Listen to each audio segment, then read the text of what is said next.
Hey guys, so today we're going to talk about the latest episode of The Blacklist. I was excited for this week because I felt like that would give me a better idea of what this show is really going to be like from week to week. I mean, we get that this Raymond Reddington guy has an ulterior motive. We don't know what that is, obviously, yet. But it seems like week after week, he's going to be revealing another name on his blacklist, and the FBI is going to be kind of chasing after him to figure out what he's trying to do. One really telling thing I thought that happened this week is you really got that he's the one that's in control. The FBI has this man locked up in this like cave of a room, but at the same time, we know that he is calling the shots. At one point in this episode, he actually says to somebody, the FBI works for me now. And the funny thing is that it's really true. So you've got the whole like blacklist side of the show, but at the same time, we're still trying to figure out what it is about Elizabeth Keene that Raymond Reddington is so kind of obsessed with. Now, I know a lot of you guys out there are playing with the theory that Raymond Reddington is actually her real father. It could totally be that. To me, that feels a little too obvious, so I'm hoping that's not what it is. But obviously there is some connection between the two of them. There is a reason why he's obsessed with her and almost really trying to protect her. But I don't know what it is. And I really just can't wait until we learn more about that. Now, Elizabeth's hottie husband, thank God he's still around.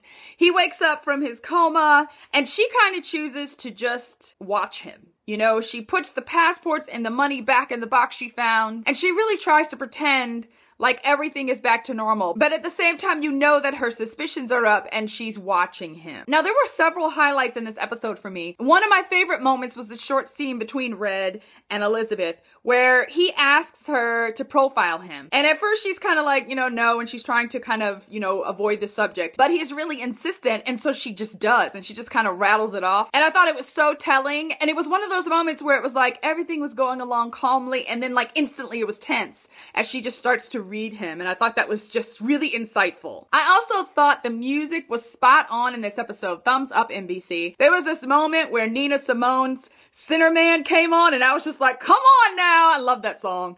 And I just felt like they used the music in this episode really, really well. Also on the blacklist this week was this character played by Isabella Rossellini, who is kind of like a charitable woman who helps girls who have been involved in sexual trafficking. And in a huge twist, we find out that this woman who's supposed to be like rescuing women from trafficking is actually trafficking them herself. So that was kind of crazy. And I think it was really telling because we get that the blacklist is like all these criminals, but some of them are people that, Raymond just doesn't like. And so he hated this woman and really used the list and the FBI to kind of expose her, which again proves that he's the one that's in charge. I did enjoy this episode, especially compared to the pilot. I feel like sometimes you watch a pilot and then you watch the second episode and it's like downhill. But this show didn't do that, so I was really, really happy about that. It was still super tense.